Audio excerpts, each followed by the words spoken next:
저희가 오늘부터 우리 창세기 1장에서부터 마지막 요한계시록까지 말씀을 다시 시작을 합니다. 우리가 새벽 기도에서는 이미 우리가 1월 1일부터 창세기 시작을 했고요. 지금 오후 예배에서는 지난주에 저희가 개론을 공부하셨고 오늘 창세기부터 시작을 하겠습니다. 오늘 보시는 부분은 창세기 1장부터 11장까지 말씀입니다. 그러니까 창세기를 이제 두 개로 나누면 창세기를 두 부분으로 나눌 수가 있습니다. 1장부터 11장까지, 12장에서 마지막 50장까지 그렇게 나눌 수가 있습니다. 창세기는 50장까지 있고요. 두 부분으로 나누겠습니다. 어떻게 나눈다고요? 1장부터 11장까지, 12장에서 50장까지. 창세기 12장은 너무나 잘 아시는 아브라함 이야기가 시작이 되는, 그래서 우리가 아브라함부터 아브라함, 이삭, 야곱, 요셉까지의 그 족장들의 이야기가 12장에서 50장까지의 말씀이 되겠습니다.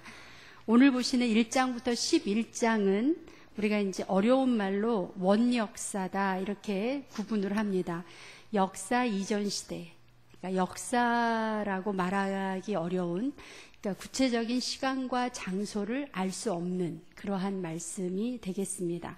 아브라함부터는 우리가 시간을 알 수 있고 아브라함이라고 하는 사람의 그 움직임, 어디에서 태어났고 어디를 통해서 가나안으로 어떻게 들어오고 라고 하는 아브라함의 행적을 역사에서 찾을 수 있는, 그러니까 시간과 공간 안에 아브라함의 이야기를 찾을 수가 있습니다. 그런데 우리가 오늘 보시는 1장부터 11장까지는 역사 이전 이야기, 우리가 그렇게 말을 해서 원역사다 이렇게 말을 합니다. 우리가 영어 공부를 하는 이유는 뭘 배우기 위해서 영어 공부하지요? 영어 책을 공부하는 이유는 영어를 공부하기 위해서. 우리가 음악 책을 가지고 공부할 때는 음악에 대해서 배우고 싶어서, 또 뭐 미술책을 가지고 공부할 때는 미술에 관한 것을 배우기 위해서. 그러니까 이 질문 자체가 좀 질문이 좀 어리석어 보이죠? 그런데 우리가 성경책은 왜 공부합니까? 왜 읽습니까? 누구를 알기 위해서? 네. 우리가 이렇게 생각을 해보면 너무나 당연한 이야기인데, 우리가 성경을 읽는 이유, 성경을 묵상하는 이유는 성경에서만 유일하게 하나님에 대해서 말씀을 하고 있습니다. 그러니까 세상의 그 어느 책을 보더라도 하나님에 대한, 우리가 예수님과 하나님에 대해서 알 수 있는 책이 없습니다. 어느 책만? 네, 이 성경책만 하나님에 대해서 알 수가 있습니다. 그래서 우리가 책을 읽는 목적이 분명해야 되겠습니다. 특별히 창세기 1장부터 11장까지는 우리가 하나님을 눈으로 볼 수 없지만, 또 때로는 우리가 하나님의 말씀을 직접 귀로 들을 수 없지만, 이 성경을 통해서는 하나님의 마음을 우리가 알 수가 있습니다. 우리가 성경을 통해서 뭘 알 수가 있지요? 하나님의 마음. 네. 세상의 그 어느 책을 뒤져봐도 하나님의 마음을 우리에게 알려주는 책이 없습니다. 그래서 우리가 성경을 읽기 시작할 때 내가 성경을 왜 읽는가? 우리가 이제 올해 목표가 10번 듣기, 그쵸? 1년에 10번 듣기. 근데 저도 열심히 이제 해보려고 지금 제가 말씀을 계속 드리기 때문에 10번 듣기를 해보려고 지금 애를 쓰는데 아직까지 잘 못하고 있어요. 읽는 거하고 듣는 거 합해서 10번 이렇게 생각을 하고 있는데, 네, 노력을 하고 있습니다. 시간을 좀 더 늘리려고 노력을 하고 있습니다. 그런데 우리가 성경을 읽는 목적을 잊어버리고 성경을 읽다 보면 성경을 우리가 지식적으로 접하게 됩니다. 원역사라고 하는 1장부터 11장까지는 우리가 하나님의 마음을 특히나 더 다른 부분보다 쉽게 이해할 수 있다, 우리가 접할 수 있다라는 것을 알 수가 있습니다. 우리가 창세기 1장에 보시면 창세기 1장으로 들어가 보겠습니다. 창세기 1장. 네, 창세기 1장에 보시면 천지가 창조되는 이야기. 그래서 1장의 제목이 천지창조 이렇게 되어 있습니다. 그런데 여기에서 요즘 알파고하고 이세돌하고의 그 세기의 대결 때문에 우리가 이제 과학의 힘이 굉장히 좀 위협적인 그런 상황으로 우리에게 다가옵니다. 그런데 뭐 그렇게까지 얘기하지 않더라도 저는 늘 어느 게 위협적으로 느껴지냐면 여러분 전화하고 그 문자 메시지 아시죠? 근데 그것뿐만 아니라 우리가 카톡이라고 하는 데서도 또 문자를 보내죠. 근데 너무 신기한 거는 그냥 요즘 아이들은 카톡에다 제대로 말도 안 해요. 그냥 크크크크크 뭐 호호호호호 이렇게 보내는 카톡의 내용까지도 내가 아무리 지워도 지울 수가 없는 어딘가의 서버에는 다 저장이 되어 있다는 그 사실이, 그런데 나만 카톡 쓰는 거 아니고 나만 문자 쓰는 거 아니고 우리나라 사람만 쓰는 거 아니고 지금은 전 세계 사람이 다 쓰고 있는데 그 모든 것이 어떻게 된다? 기록으로 남는다는 사실을 생각해 보세요. 소름 끼치지요. 어떻게 그게 가능할까? 그런 생각을 하게 됩니다. 그런데 이 사실을 우리는 지금 접하면서 살 수 있잖아요. 우리는 이해는 안 되지만 현실, 그게 사실이라고 알고 있잖아요. 그런데 이 이야기를 50년 전에 사는 사람들한테 얘기를 한번 한다고 해보세요. 야, 우리가 전화 말고 이렇게 문자라는 걸 보내는데 그게 다 기록이 된대. 그러면 반응이 어떻게 올까요? 내가 하는 말 자체도 뭔 말인지 이해가 안 되고, 그리고 또 그 말 자체도 그 사람들이 믿을 수도 없습니다. 제가 이 말씀을 왜 드리냐면, 우리 성경은요, 하나님의 버전으로 성경이 쓰여 있으면 우리는 이해할 수 있다 없다? 모릅니다. 하나님의 영역이 너무나 크고 우리가 인간이 감히 하나님이 어떤 분이다라는 것을 하나님 스타일로 우리한테 얘기해주면 우리는 이해할 수가 없습니다. 근데 거꾸로 성경이 누구의 수준에 맞춰져서 기록되었다? 우리의 수준에. 네, 성경은 우리가 읽으면 이해할 수 있는 수준으로 기록되어 있어요. 누구를 배려하는? 우리를, 인간들을 배려하는 그러한 기록 방법입니다. 어떤 분이 그렇게 말씀을 해요. 창세기 1장 1절부터 천지창조 이야기가 우리가 과학적으로 얘기하면 뭐 빛이 만들어지는데 몇백 광년이 걸린다는데, 그쵸? 그런데 그거를 만약에 우리한테 하나님이 설명하면서 천지창조를 지금 며칠로 설명을 하고 있죠? 천지창조의 전 이야기를 6일로 설명을 합니다.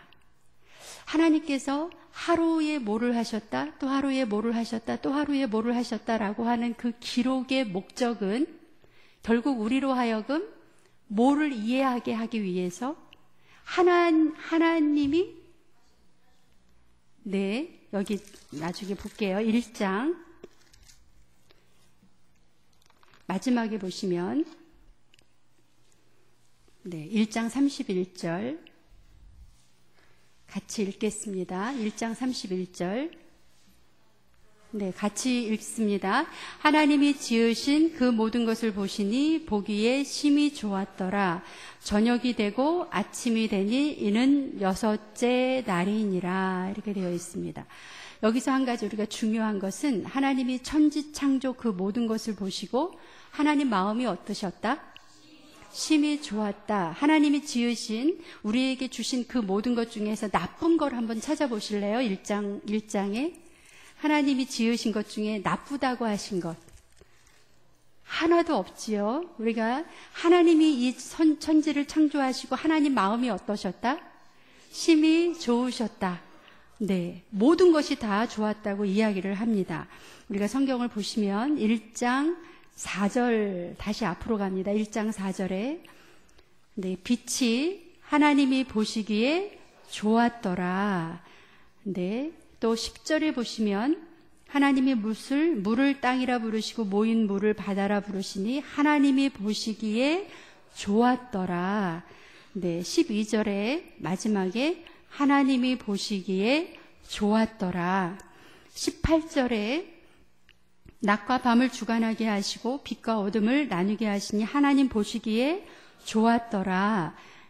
또 21절로 가면 마지막 네 번째 줄에 하나님이 보시기에 좋았더라. 25절에 하나님이 땅의 짐승을 그 종류대로 가축을 그 종류대로 땅에 기는 모든 것을 그 종류대로 만드시니 하나님 보시기에 좋았더라. 또 마지막에 여섯째 날 하나님께서 지금 보신 31절에 네, 하나님이 지으신 그 모든 것을 보시니 보시기에 심히 좋았더라. 하나님은 이 천지를 바라보시면서 어떤 마음이셨죠? 심히 좋았더라. 이렇게 말씀을 합니다. 이 천지 창조의 과정을 설명하면서 정말 말하고 싶은 것은 이 모든 우리에게 허락한 자연 만물이 하나님 보시기에 어떠했다? 좋았다라는 것입니다. 이것을 말씀을 해주고 있고요. 2장으로 가시면 2장 2절에 네, 2장 1절 2절 같이 읽겠습니다. 시작. 천지의 만물이 다 이루어지니라. 하나님이 그가 하시던 일을 일곱째 날에 마치시니 그가 하시던 모든 일을 그치고 일곱째 날에 안식하시니라. 하나님이 그 일곱째 날을 복되게 하사 거룩하게 하셨으니 이는 하나님이 그 창조하시며 만드시던 모든 일을 마치시고 그날에 안식하셨음이니라. 맨 마지막에요. 3절에 하나님이 마지막 7일째 어떻게 하셨다? 안식하셨다. 그러면 제가 이제 거꾸로 물어보겠습니다. 하나님이 능력이 없으셔서 하루 만에 다 못 만드시고 일곱째 날까지 가셔야 했을까요? 그런데 왜 이렇게 하셨을까요? 뭐를 보여주기 위해서? 예, 안식은 뭐죠? 우리나라 말로? 쉬는, 이렇게 쉼을 보여주시기 위해서 하나님께서 누구의 수준에 맞게, 우리 수준에 맞게 하나님의 작업을 이렇게 맞춰주셨다는 거죠. 그런데 하나님께서 안식하셨다는 것은 결국 누구 보고 쉬게 하기 위해서, 우리를 쉬게 하기 위해서 하나님께서 몸소 이렇게 본을 보여주시면서 인간의 몸이, 인간의 삶의 스타일이 여섯째 날까지는 열심히 일을 하고 하루는 어떻게 해야 된다? 쉬어야 한다라고 하는 절대적인 그 삶의 원리를 우리에게 알려주기 위해서 하나님의 창조 작업도 뭐에 맞춰져 있다? 우리 수준에 맞추어서 이렇게 창조를 해주셨다. 그런데 그렇게 창조된 인간이 2장에 보시면은요, 2장에 보시면 2장 17절에 에덴 동산에 우리를 아주 살기 좋은 곳에 주시면서 15절에 에덴 동산에서는 그냥 먹고 노는 곳이 아니고요. 15절 시작. 여호와 하나님이 그 사람을 이끌어 에덴 동산에 두어 그것을 경작하며 지키게 하시고, 예, 우리가 에덴 동산에서 해야 되는 일은 뭐지요? 경작하고 지키는 것. 경작하는 건 뭡니까? 그게 하나님의 창조 원리대로 돌아가도록 인간에게 인간이 그거를 계속 그대로 유지되도록 그 일을 맡기셨고요. 지킨다는 건 뭘까요? 훼손되지 않도록. 에덴 동산에서는 에덴 동산이 무능도원일까요? 우리 동양에 무능도원이라는 개념이 있습니다. 그게 뭐죠? 일하지 않고 먹고 노는. 에덴 동산은 먹고 노는 곳이 아니고 경작하고 지키는 그 사명을 우리에게 주셨습니다. 그리고 17절에 보시면 선악을 알게 하는 나무의 열매는 먹지 말라. 내가 먹는 날에는 반드시 죽으리라. 이때까지 우리 인간은 하나님이 처음에 지으셨을 때 죽는 유한한 인간으로 지으셨을까요? 죽지 않는 인간으로 지으셨을까요? 그러면 인간이 영원히 삽니다. 그러면 하나님과 뭐가 다를까요? 똑같아요. 그런데 분명히 하나님은 창조주고 인간은 피조물이죠. 그래서 하나님께서 장치를 하나 해놓으셨습니다. 이거는 뭐지요? 선악과를 먹지 말라는 것은 인간의 한계, 여기까지는 안 된다고 하는 한계를 이렇게 지어주셨어요. 이거를 범하면 인간이 반드시 죽으리라 해서 하나님의 영역을 더 이상 넘어오지 못하도록 영원히 살기는 하되 하나님과 피조물과 창조주를 구분하는 유일한 하나의 수단이었습니다. 그런데 이거를 따먹었나요? 안 따먹었나요? 예, 따먹었습니다. 그러면 여러분이 하나님이시라면 이 말을 안 듣는 이 사람들을 반드시 죽으리라고 했잖아요. 언제 죽어야 될까요? 말을 안 들었잖아요. 여러분, 내가 하나님이면 바로 죽게 한다. 따먹는 순간 그냥 독약을 먹은 것처럼 죽게 한다.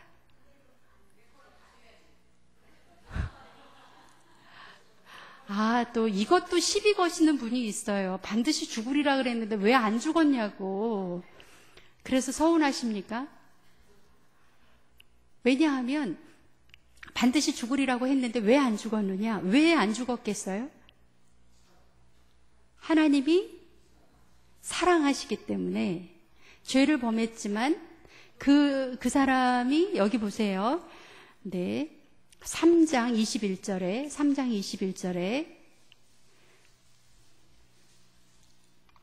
네, 같이 읽겠습니다. 시작. 여호와 하나님이 아담과 그의 아내를 위하여 가죽옷을 지어 입히시니라. 여기서 더 화가 나시는 분들이 있어요.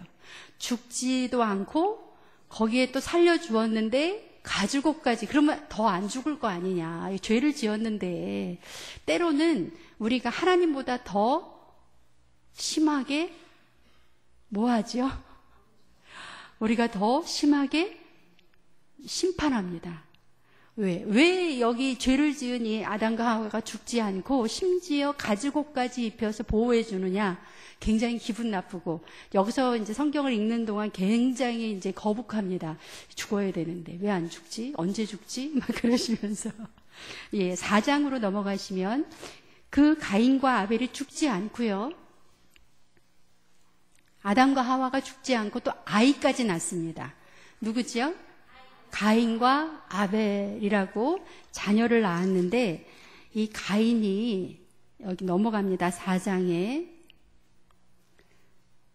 4장 8절 읽겠습니다. 시작. 가인이 그의 아우 아벨에게 말하였고 그들이 들에 있을 때에 가인이 그의 아우 아벨을 쳐 죽이니라. 네. 가인이 자기 동생을 죽였어요. 지금도 우리가 TV에서 뭐 부모가 자식을 죽였다 그러면 막 너무 듣기가 힘든 상황인데 성경에서 보시면 형이 동생을 죽였다. 그러면 이 형은 하나님 보시기에 어떠실까요? 죄도 이런 죄가 없어요. 그렇죠? 가장 큰 죄를 지었습니다. 사람의 목숨을 해치는. 그런데 하나님께서 가인에게 어떻게 하셨죠? 가인에게 한번 기회를 주십니다. 9절 한번 읽어볼게요. 시작. 여호와께서 가인에게 이르시되 내 아우 아벨이 어디 있느냐? 그가 이르되 내가 알지 못하나이다. 내가 내 아우를 지키는 자니이까. 어떤 기회를 주시죠? 하나님 앞에 잘못했습니다라고 말할 기회를 한번 주십니다. 네, 내 아우 아벨이 어디 있느냐? 이건 몰라서 물어보시는 것이 아니고요. 이렇게 물어볼 때 어떻게 해야 되죠? 내가 잘못했습니다. 네, 잘못했습니다. 제가 잘못했습니다. 이거를 하나님께서 원하셨는데 가인은 그렇게 하지 않았습니다. 그러면 그 가인은 어떻게 돼야 돼요? 이제 기회도 한번 줬는데 회개하지도 않아요. 그럼 이 가인은 어떻게 해야 됩니까? 이 사람도 죽어야 되잖아요. 그렇죠? 벌 받아야 되는데 더 막 우리가 화가 나는 거 16절에 가보세요. 안 죽었어요. 가인이 16절에 한번 같이 읽겠습니다. 시작. 가인이 여호와 앞에 떠나서 에덴 동쪽 놋 땅에 거주하더니, 그렇게 죄를 지은 가인이 죽지 않고 에덴 동쪽 놋 땅에 거주해서 가인의 후손들이요 24절까지 눈으로 그냥 쭉 보겠습니다. 가인이 또 동침해서 아이를 낳고 또 낳고 그래서 24절까지, 네, 그리고 하나님께서 보세요. 이 대대로 내려갈수록 죄가 더 커집니다. 네, 24절 한번 볼게요. 시작. 가인을 위하여는 벌이 7배일진데 라멕을 위하여는 벌이 77배이리로다 하였더라. 예, 죄가 점점 눈덩이처럼 지금 불어나는 상황입니다. 그러면 하나님께서 언제 이 아담의 죄, 가인의 죄를 물으셔야 될까요? 하나님은 지금 이 끊임없이 참으시면서 우리 인간들이, 죄 지은 사람들이 어떻게 하기를, 회개하기를, 또 하나님 앞에 돌아오기를 기다리고 있습니다. 그 사이에 아벨을 대신해서 하나님께서 26절에 보시면 25절 읽겠습니다. 시작. 아담을 다시 자기 아내와 동침하매 그가 아들을 낳아 그의 이름을 셋이라 하였으니 이는 하나님이 내게 가인이 죽인 아벨 대신에 다른 씨를 주셨다 합니다. 그래서 아담의 5장에 보시면 아담의 계보가 나옵니다. 아담의 계보. 네, 아까 우리 모두가 죽어야 된다고 생각했던 그 아담이 죽지 않고 자손의 자손을 낳습니다. 5장에 보시면, 네, 아담은 몇 세까지 살았어요? 5장 3절. 네, 아담은 130세에 자기의 모양곡, 자기의 형상과 같은 아들을 낳아 이름을 셋이라 하였고, 네, 그 다음에 그는 몇 살까지 살았어요? 5절, 930세를 살았어요.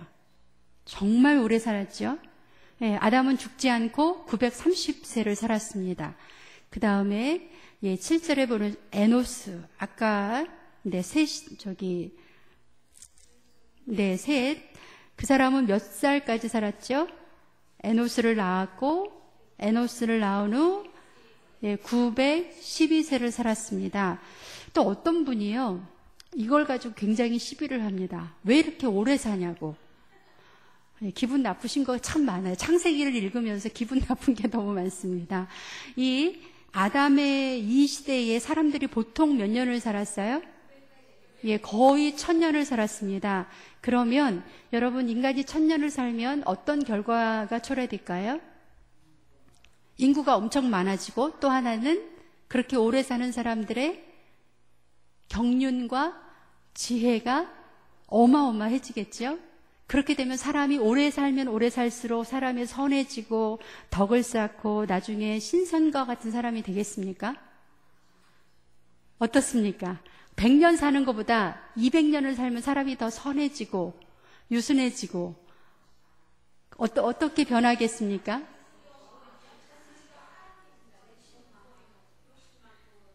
네, 하나님께서 죽이지 않고 1000년을 사는 축복을 주셨어요. 그러면 우리 같으면 죽지 않고 아담이 그렇게 죄를 지었는데 1000년에 가까운 세월을 살면 우리는 하나님한테 얼마나 감사할까요?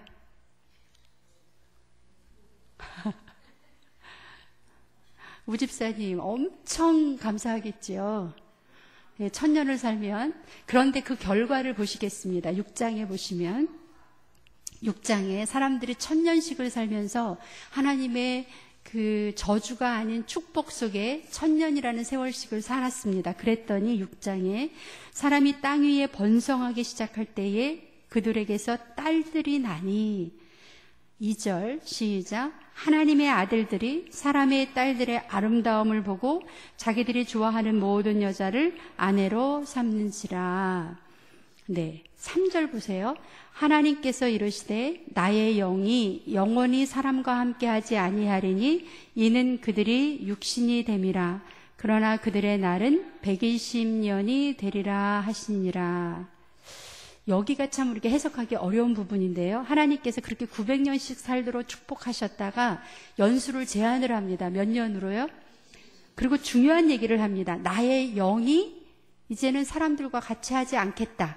예, 거기 한번 읽어보겠습니다. 나의 영이 영원히 사람과 함께 하지 아니하리다. 하나님의 영이 떠났을 때 사람이 육신으로 살면서 몇 년까지 산다? 여기를 이해하지 못하시면 우리가 오순절 뭐가 임한다 그러죠? 성령이 임한다라는 말을 이해를 할 수가 없습니다. 사람이 살기는 사는데 이미 이때 하나님께서 벌을 내리시면서 뭐가 떠나가요? 영이 떠나가요. 그런데 혼은 떠나갔습니까? 영이 우리가 얘기할 때 뭐라고 얘기하죠? 영혼이라고 얘기하죠. 근데 영과 혼은 다릅니다. 우리가 혼은 보통 인간의 생명을 얘기할 때 얘기하지만 영은 뭐죠? 하나님과의 관계에서 하나님이 주시는 선물입니다. 영이 함께 할 땐 하나님이 그렇게 인간이 죄를 짓고 그렇게 못된 일을 많이 했어도 영을 거두지 않으셨는데 드디어 하늘의 아들들과 뭐 사람의 딸이라고 하는 이상한 상황이 벌어지니까 하나님께서 뭐를 거두어 가셨다? 영을 거두어 가시면서 생명이 어디까지만? 120세까지만. 그 영이 언제 돌아옵니까?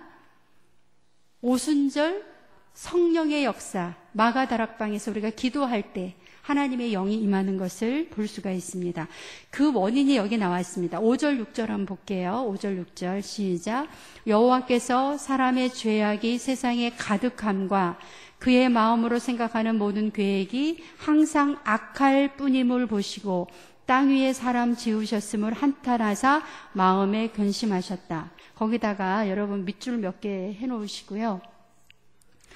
하나님께서는 치사하게 아담이 내 말 한 번 안 들었어? 그리고 바로 죽이시는 그런 분이 아니세요.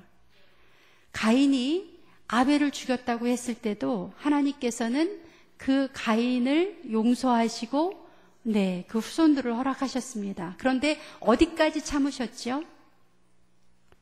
한두 사람의 죄로 세상을 멸망시키는 것이 아니고 5절에 보시면 사람의 죄악이 세상에 가득했다. 지금 천년식을 살면서 사람이 드디어 뭐처럼 됐어요? 하나님처럼 돼버렸습니다. 그래서 자신들을 가리켜서 하나님의 아들들이다. 내가 하늘의 아들이다. 이렇게 말하는 사람들이 생겼습니다. 우리 인류 역사에서도 그런 사람들이 있었어요. 누가 그랬죠? 하늘의 아들이다 내가.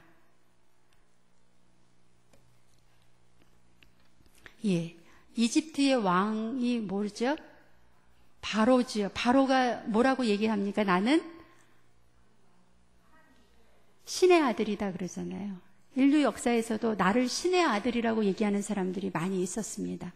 그러니까 자기를 가리켜서 자기가 뭐가 되는 거죠? 하나님이 되는 겁니다. 내가 하나님이 되는 그 경지까지 사람이 오만하고 죄를 짓는. 그래서 하나님 보시기에 5절에 보시면 땅 위에 사람 지으셨음을 한탄하시고 마음에 근심이 있었다. 마음에 근심하셨다. 우리가 성경을 왜 읽는다고 말씀을 드렸죠? 하나님의 마음이 어떠신가? 하나님의 마음이 어떨 때 기분이 나쁘시고 어떨 때 한탄하시는가? 하나님의 마음을 우리가 알기 위해서 성경을 읽습니다. 하나님께서는 천지를 지으실 때 뭐라고 표현을 해주시죠? 보시기에 좋았더라, 좋았더라, 좋았더라. 그런데 이제 세상에 죄악이 가득해지니까 하나님이 뭐라고 얘기하시죠? 한탄하셨다. 더 이상 미련이 없습니다. 얼마나 참아주셨죠? 언제 참아주셨죠? 아담이 죄를 지을 때, 또 가인이 아벨을 죽일 때, 또 1000년씩이나 살게 해주면서 모든 인류의 모든 지혜와 지식을 갖게 해주었는데 그 결과가 자기를 가리켜서 뭐라고 한다고요? 내가 그러니까 하나님의 아들이다. 이게 무슨 말이죠? 내가 곧 하나님이다 라는 이야기입니다. 이렇게까지 인간이 교만해졌을 때 하나님께서 한탄하셨다라고 이야기를 합니다. 12절에 볼게요. 12절 시작.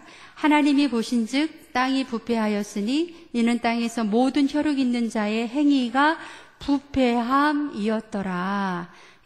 모든 혈육 있는 자의 행위가 어떻게 했다? 부패했다. 여러분, 내가 하나님이라면 이 상황을 보시고 마음이 어떠셨을까요? 너무너무 한두 사람도 아니고 세상의 모든 사람들이 행위가 부패했다. 또 생각하는 것이 뭐라 그랬죠? 생각하는 모든 것이 악하다. 행위는 부패했다. 이런 상황이 됐을 때 하나님께서 더 이상 이 세상이 존재해야 되는 이유를 찾지 못하셨습니다. 땅이 부패했다. 생각하는 모든 것이 악했다. 그랬을 때 여러분, 내가 하나님이라면 어떻게 하시겠습니까? 내가 하나님이라면 왜 치울까요?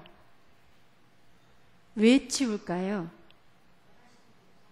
하나님이 원래 지으셨던 목적대로 다시, 그러니까 더 이상 존재해야 될 이유를 못 찾아서, 그러면 여기서 이제 어떤 분이 또 시비거리가 하나 나왔습니다. 왜 노아는 살려주셨나요?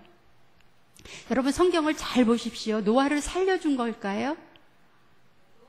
노아를 보시면, 물론 9절에 보시면 노아는 의인이요 당대의 완전한 자라 그는 하나님과 동행하였다 이렇게 되어 있죠.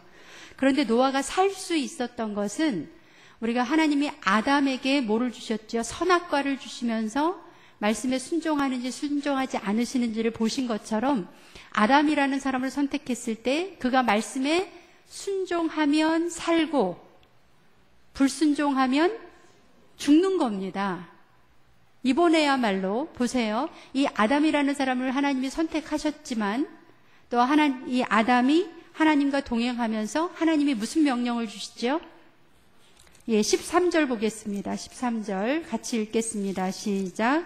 하나님이 노아에게 이르시되 모든 혈육 있는 자의 포악함이 땅에 가득함으로 그 끝날이 내 앞에 이르렀으니 내가 그들을 땅과 함께 멸하리라. 14절. 너는 고페루 나무로 너를 위하여 방주를 만들되 그 안에 칸들을 막고 역정을 그 안에 칠하라. 이제 저를 보시면 나는 이 시대의 노아가 될 수 있다. 잘 보세요. 나는 이 시대의 노아가 될 수 있다. 아멘. 이 시대에 노아를 살려주신 것이 아닙니다. 기회를 주신 거예요. 살 수 있는 기회. 그 기회는 뭐였죠? 순종하느냐, 순종하지 않느냐. 아담에게는 순종하지 않았어도 하나님께서 뭐를 주셨죠? 가죽옷을 입혀주시면서 그를 살려주셨어요. 그런데 노아 같은 경우에는 본인이 선택을 해야 됩니다. 순종하지 않으면 누구처럼 같이 죽을 수밖에 없죠. 물에서 모든 사람이 죽을 때 노아도 같이 죽을 수밖에 없지만 노아는 그 말씀에 순종해서 그가 방주를 지어서 살았어요. 그러니까 거저 사는 게 아닙니다. 노아를 이뻐서 살려주신 게 아니에요. 오늘 이 시대에도 하나님께서 세상에 많은 죄악된 세상을 살아가는 사람에게 뭐를 원하시느냐? 너가 살려면 순종하기를. 하나님의 말씀이 곧 사는 길이라고 하는 것을 계속 말씀을 해주십니다. 그래서 노아가 살은 게 우연히 살은 게 아니고요. 하나님의 말씀에 이 시대에 유일하게 순종했던 사람. 그런데 저는 정말 이해가 안 가는 게 노아가 배를 지을 때요. 배를 만들 때 한 사람이라도 좀 똑똑한 사람이 있어서 저 사람이 왜 저렇게 행동할까라고 생각한 사람이 없었어요. 참 이상하지 않습니까? 노아가 너무나 이상한 행동을 하긴 하지만 그거를 보면서 저 사람이 왜 저렇게 행동을 할까라고 한 사람이라도 노아를 따라서 할 것 같은데 성경에는 그런 사람이 없었어요. 너무 신기하지요. 그러니까 이 시대에도 우리가 믿지 않는 사람이 그렇게 우연히 이렇게 올 수 있다? 그럴 수 없습니다. 하나님의 말씀에 믿고 순종하는 자만이 구원을 얻을 수가 있습니다. 오늘 편찬위원회 모임이 있지요. 우리가 11장까지 말씀인데 그래서 하나님께서 노아를 통해서 구원의 기회를 주셨고 나머지 모든 사람들이 그런데 하나님께서 물로 심판하셨을 때 하나님 마음이 어떠셨을까요? 하나님 마음이 얼마나 아프시고 힘드시면 여러분 이거를 읽으실 때 하나님의 마음에 하나님의 입장에서 성경을 읽으시면 노아 홍수 이야기가 어떻게 읽혀지시나요? 하나님이 그렇게 참고 또 참고, 하다못해 가인의 후손들까지도 계속해서 생존할 수 있도록 기회를 주셨음에도 불구하고 마지막까지 하나님의 그 기대에 부응하지 못해서 하나님께서 결단을 하실 때 이 하나님의 마음이 얼마나 힘드셨을까. 그러면서 하나님께서 8장에 홍수가 그쳤을 때, 그리고 이 노아가 하나님 앞에 제사를 드릴 때 얼마나 기쁘셨을까. 보세요. 9절에 보시면 하나님이 이 노아가 하나님의 말씀에 순종해서 살아났을 때 9장 1절을 보시겠습니다. 네, 창세기 9장 1절. 하나님이 얼마나 기뻐하셨을까. 9장 1절 보시겠습니다. 시작. 하나님이 노아와 그의 아들들에게 복을 주시며 그들에게 이르시되 생육하고 번성하여 땅에 충만하라. 이게 누구에게 하셨던 말씀이죠? 아담에게 하셨던 말씀이에요. 네, 거기만 한번 보고, 지금 노아에게 뭐라 그랬죠? 복을 주시며, 1번이 복입니다. 하나님은 늘 인간에게 복 주시기를 원하세요. 복을 주시고 그 다음에 생육하고 번성하여 땅에 충만하라 그랬습니다. 이거는 누구에게 주신 말씀이냐 하면 누구에게 주셨어요? 아담에게 주신 말씀입니다. 아담에게. 이렇게 시간이 없으니까 그냥 넘어가고요. 네, 9장에서 생육하고 번성하여 땅에 충만하라. 그런데 11장에 가시면 바벨탑을 쌓은 인간들이 뭐라고 얘기하냐면 하나님은 땅에 충만하라고 하셨죠. 땅에 충만하려면 어떻게 해야 됩니까? 땅에 충만하기 위해서는 땅끝까지 가야 됩니다. 그런데 11장에 보시면 보세요. 4절을 보겠습니다. 4절 시작. 또 말하되 자 성읍과 탑을 건설하여 그 탑 꼭대기를 하늘에 닿게 하여 우리 이름을 내고 온 지면에 흩어짐을 멸하자. 거기다 밑줄 쳐주세요. 우리 뭐 하지 말자?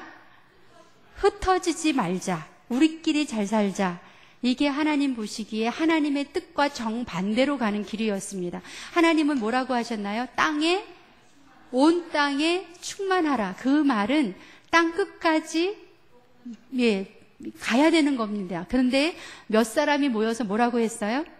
흩어지지 말고 우리끼리 잘 살자. 이게 바벨탑 사건의 가장 큰 문제라고 하겠습니다. 네, 오늘 우리가 끝까지 못하셨지만 어쨌든 원역사 같이 보셨습니다. 하나님의 마음을 읽으시면서 성경을 읽어주시고 오늘부터 다시 시작하시기를 바랍니다. 네, 시작하시죠? 네, 시작하시죠?